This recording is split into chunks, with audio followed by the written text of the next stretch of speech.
Hi there. So this is my research video essay titled My Media Snapshot. And those are just some pictures that I think represent me well, like my baby photo compared to a photo I recently had taken of me in Ottawa, which is where I'm currently living and moved to. And also me and my friends cooking during Ramadan, which I really enjoy.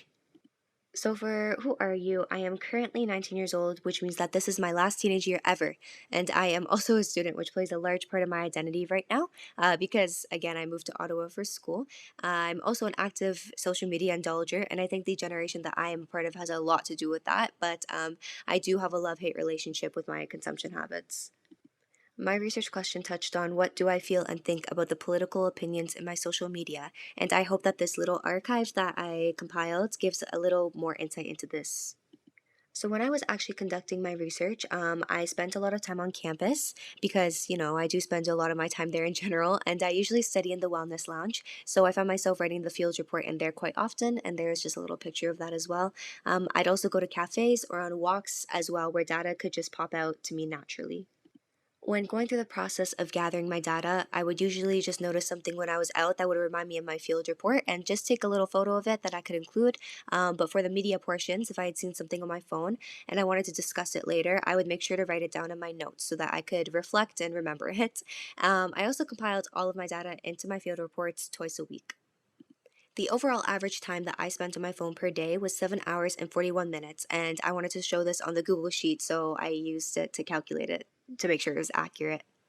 This is my favorite artwork that I created for the project. It is my self portrait, and I just really liked how visually the galaxy behind me turned out. It also has a lot of meaning for me in terms of messages related to freedom and being creative, so I really enjoy this one. And this is my favorite word cloud that I made. This is the poetry one where we compiled all our poetry together. And I enjoyed it a lot because I think it shows the thoughts that I had when creating this form of art. There's just a lot of different emotions and subjects that I think is super interesting to see because you don't really realize how many thoughts you have until they're all kind of visually put in front of you like this. So I liked it a lot as well. In terms of how I analyze my data, to my right is the coding chart example that I've added in, and the patterns I saw were that a lot of the content that I consumed would show women living this very ideal influencer lifestyle that would be marketed as a way that everyone should kind of strive to live. And I consumed a lot of these videos, and the main platforms I used, which also stood out to me, was TikTok and Twitter. Through my analysis, it was revealed that I was exposed to a lot of digital misogyny discourse within my algorithm, and even though it was oftentimes extremely frustrating for me to see countless scenarios of misogyny, it made me realize my passion for gender studies and the topics that form from sexism, and the digital aspect of those as well. A lot of capitalist culture was also largely revealed to me when I became observant of the world on my phone, but a more positive big factor that was clear as well was that there was a lot of class consciousness discourse of social issues. I noticed that even though there were toxic portions of the media that I saw, there was also an increasing amount of education, and it was really refreshing and nice to see discourse between individuals, constantly just trying to understand one another and get other feedback and experiences. So that was really enlightening in a sense. So I believe that my research journey provides a perspective of a classic Gen Z that is addicted to their phone, but also exposed to multitudes of discourse that I think make my point of view a little bit more unique and interesting as well. I also think it provides insight into the impact that media consumption has on an individual's thoughts and feelings, specifically my algorithm.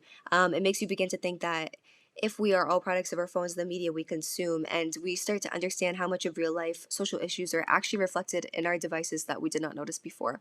But I think it also provided hope because there is so much more educational interaction as well that has the power to change our system, which is really appreciated. But overall, there is my little archive of the knowledge that I gained throughout this course and the research that I conducted. Thank you for listening to my presentation.